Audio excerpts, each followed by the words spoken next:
All right, yesterday we started chapter 11. Chapter 11 is all about energy and its conservation. This chapter will be 3 lessons, and the first lesson that we started on yesterday was the lesson about kinetic energy and potential energy. Now remember, there's a lot of different types of energy. There's electrical energy, thermal energy, solar energy, wind and stuff. But for this chapter, the only type of energy that we're really talking about is mechanical. And so mechanical energy really is just, you're able to see it. It's energy in an object, like a car moving or a roller coaster going on a track, a bullet flying through the air, a baseball flying through the air. So anything that you can see really is mechanical energy. One thing that I forgot to mention yesterday that you need to know about mechanical energy, if you want to calculate it, to calculate mechanical energy, you just simply take however much total kinetic energy you have, and you add it to however much total potential energy you have. That's how you calculate mechanical energy. So we will do some problems today where you have to calculate mechanical energy, and all you need to do is just calculate your kinetic, calculate your potential, and add them together. This is a formula that you can put on your note cards, okay? Some other stuff we went over yesterday, if you recall, kinetic energy is energy of motion. So anything that's in motion has kinetic energy. The formula for kinetic energy is 1/2 m, which is mass, v, which is velocity, squared. So kinetic energy can be calculated 1/2 times mass times velocity squared. We also talked yesterday about potential energy. Potential energy is energy that is stored. So like a battery can store energy, a spring or a rubber band can store energy. You can also have stored energy based upon where an object is located, like how high off the ground it's located. But there are 2 types of potential. There's gravitational potential energy. You should have read about that the other day. And there's elastic potential energy, which you should have also read about the other day. Gravitational potential energy is based on where the object is located, how high off the ground it's located.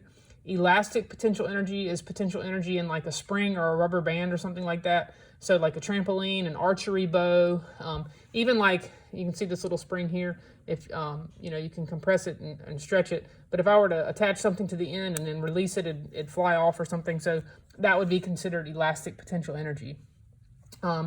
Because they're different, they both have different formulas. So to find gravitational potential energy, the formula is mass times gravity times height. So the mass of the object times gravity, which of course on Earth is 9.8, times how high the object is off the ground. To find elastic potential energy, it's 1/2 k x squared. If you recall from yesterday, k is the spring constant. It's typically given. And remember, the tighter the spring, the higher the spring constant. The looser the spring, the smaller the spring constant. And then x, that's the length of compression or stretching. So like this spring, obviously I'm going to stretch it out. And so the x value would be how much did it stretch. So it was this length, it stretched out to that length. So how much did it stretch?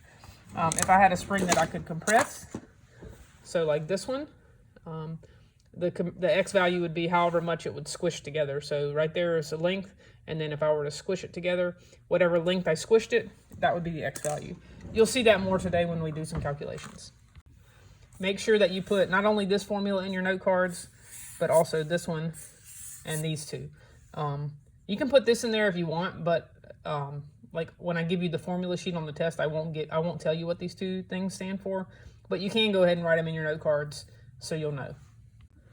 The questions in this lesson are relatively easy. What I'm going to do is do one of each type. So I'm going to do one where I calculate kinetic energy, one where I calculate potential energy, gravitational, one where I calculate elastic potential energy, and then another one where I calculate mechanical energy. So here's your worksheet. This is the worksheet that you'll have posted on Google Classroom.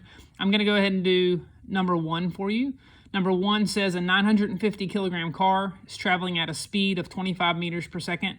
Find the kinetic energy. So number 1 is very, very simple. These are really easy problems. So number 1, we know the mass of the car is 950 kilograms. It's traveling at a speed or a velocity of 25 meters per second.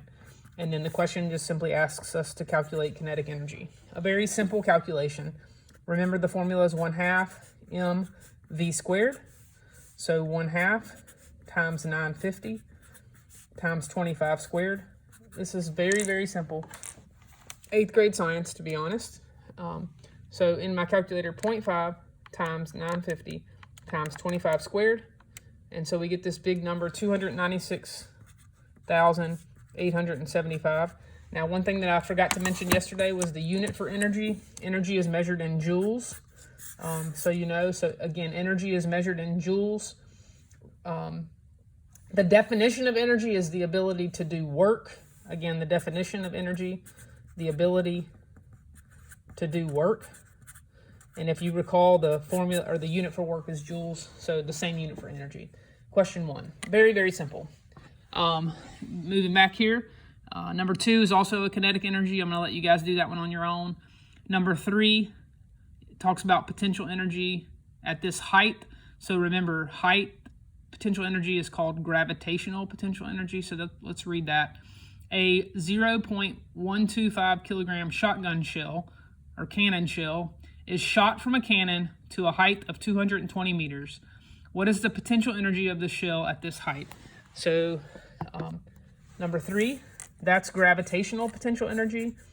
How do we know it's gravitational and not elastic? Well, there's no springs, there's no compression or stretching, and also it talks about height. So that's gravitational potential energy. That formula is mass times gravity times height. So looking back at the problem, the mass of the cannon shell is 0.125 kilograms.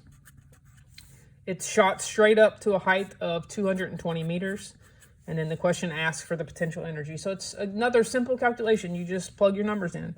So in the place of mass, 0.125. Gravity, you should know, is 9.8. Height is 220. So just grab your calculator, type that in, 0.125 times 9.8 times 220, 269.5. Remember, the units for energy are joules. Energy is the ability to do work. Work is also measured in joules, so that's why we have that unit. So there's question 3. Very simple. So we'll do a couple more. Let me find another one. Let's do number 4. Number 4 talks about mechanical energy. So number 4 says, what is the mechanical energy of a 1.97 kilogram object that is traveling 12 meters per second at a height of 1.8 meters? Again, that's number 4. So the first thing we should do is go ahead and just write down what we know. Number 4, we know we're looking for mechanical energy. That's our unknown. The mass of the object is 1.97 kilograms. The object is traveling with a speed or a velocity of 12 meters per second, and it's traveling at a height of 1.8 meters. Okay.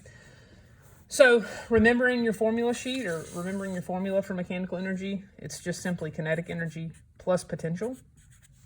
So we're just going to go ahead and calculate each of those. Once we calculate each of those, we add them together to get mechanical. So kinetic is 1/2 mv squared. So 1/2, the mass is 1.97. It's traveling at 12 meters per second. So to calculate our kinetic energy, 0.5 times 1.97 times 12 squared. So it has 141.84 joules of kinetic. That's just the kinetic. Remember, we're looking for mechanical, and mechanical has both kinetic and potential. So we need to decide what kind of potential energy this is, whether it's elastic or gravitational. It's gravitational because height. So the formula for gravitational potential energy is mass times gravity times height. Again, you just plug things in. So the mass is 1.97. Gravity, you should know, is 9.8. The height, it's 1.8 meters off the ground. So let's calculate that. 1.97 times 9.8 times 1.8, 34.75. Remember, the unit is joules. The ability to do work. Work is in joules. So this is the total kinetic. This is the total potential. To find mechanical, all you do is add them together. So these two numbers, you just add them together. So 141.84 plus 34.75, 176.59. 176.59. That's this is how much total mechanical energy that object has. All right, the last problem I'll do is problem 6. It's an elastic potential energy problem, so let me read it. A spring with a spring constant of 5.2 Newton meters has a relaxed length of 2.45 meters. A mass is attached to the end of the spring and allowed to come to rest. The vertical length of the spring is 3.57 meters. Calculate the elastic potential energy stored in the spring. So there's a lot of numbers here, a lot of things happening. I'm going to just draw this out so that you can see what's happening. I've forgotten what number this is. Number 6. So basically we have this spring. Okay, so there it is. The spring has a spring constant of 5.2 Newton per meter. All right. So the spring's sitting there and it has a length of 2.45 meters. Okay, there it is. Now what happens is I attach something to the spring. So we attach something heavy to the spring. And you should know just by common sense that when you attach something heavy to that spring, imagine that this spring is kind of attached to the ceiling or something. So when I attach something heavy, the spring is going to actually kind of expand. So it's going to stretch out like this, and then the object's going to be kind of dangling down here. And so the problem says once you attach that mass and the spring stretches, the new length is now 3.57 meters. Okay? And then it asks to find the elastic potential energy. So we know elastic potential energy, because we have the formula, is 1/2 kx squared. So to calculate, it's 1/2. The k value is 5.2. Tells you it's not a very tight spring. It's kind of a loose spring, times x squared. So at this point, we need to decide what x is. We need to decide if it's 2.45, if it's 3.57, or if it's something else. So the x value, remember, is how much it actually stretched or how much it actually compressed. For this problem, the spring is stretching. So the x value is how much did the spring stretch. So the spring was 2.45 meters long. The spring is now 3.57 meters long.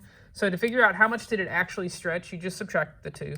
3.57 minus 2.45.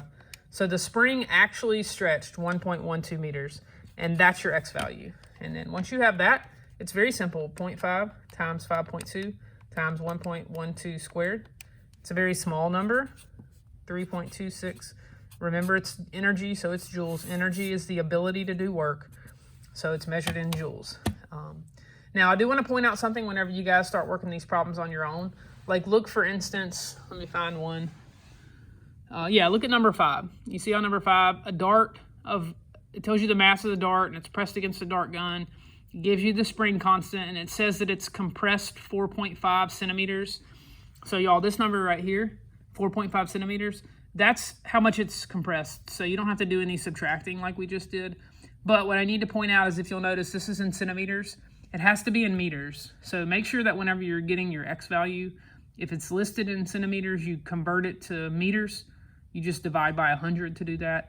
So make sure you put a note somewhere in your notes or somewhere in your note cards that if the x value is in centimeters, it needs to be changed to meters, and you do that just by dividing by 100.